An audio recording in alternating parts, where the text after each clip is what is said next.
हर हर महादेव। दोस्तों, शिव पुराण के श्री रुद्र संहिता के द्वितीय खंड के 31वें अध्याय में आपका स्वागत है।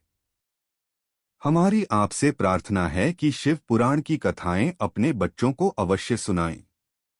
तो दोस्तों, आज हम आकाशवाणी की कथा सुनेंगे। तो चलिए आरंभ करते हैं। ब्रह्मा जी कहते हैं, हे नारद, जब दक्ष के उस महान यज्ञ में घोर उत्पात मचा हुआ था और सभी डर के कारण भयभीत हो रहे थे, तो उस समय वहां पर एक आकाशवाणी हुई।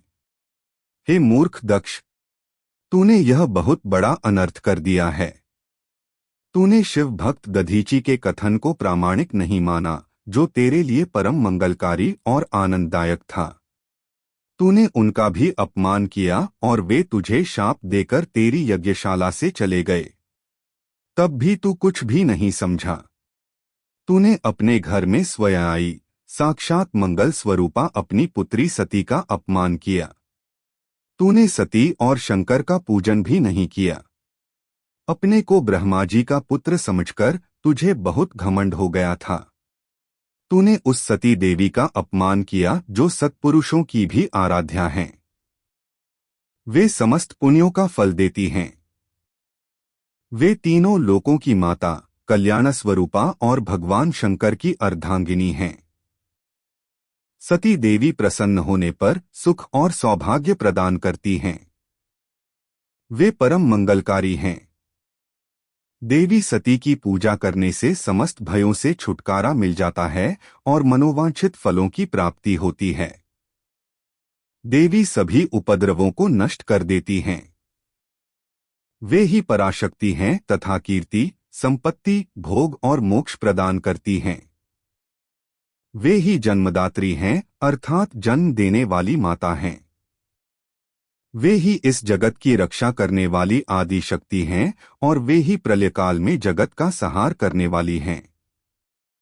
सती ही भगवान विष्णु सहित ब्रह्मा, इंद्र, चंद्र, अग्नि, सूर्यदेव आदि सभी देवताओं की जननी हैं।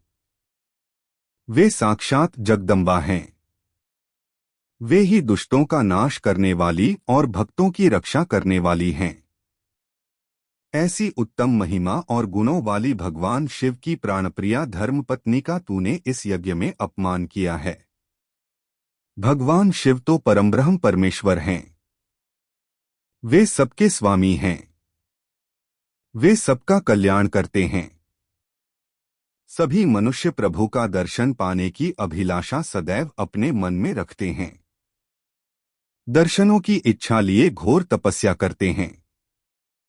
वे भगवान शिव ही जगत को धारण कर उसका पालन पोषण करते हैं। वे ही समस्त विद्याओं के ज्ञाता और मंगलों का भी मंगल करने वाले हैं। वे ही समस्त मनोकामनाओं को पूरा करते हैं। हे दुष्ट दक्ष, तूने उन परम शक्तिशाली भगवान शिव की शक्ति की अवहेलना करके बहुत बुरा किया है। इसलिए तेरे इस महायज्ञ के विनाश को कोई नहीं रोक सकता। जिनके चरणों की धूल शेषनाग रोज अपने मस्तक पर धारण करता है, जिनके चरण कमल का ध्यान करने से ब्रह्मा को ब्रह्मत्व प्राप्त हुआ है, तूने उनका और उनकी पत्नी सती का पूजन न करके बहुत अनिष्ट किया है। भगवान शिव ही इस संपूर्ण जगत के पिता और उनकी पत्नी देवी सती इस जगत की माता हैं। तूने उन माता पिता का सत्कार न कर उनका घोर अपमान किया है। अब तेरा कल्याण कैसे हो सकता है?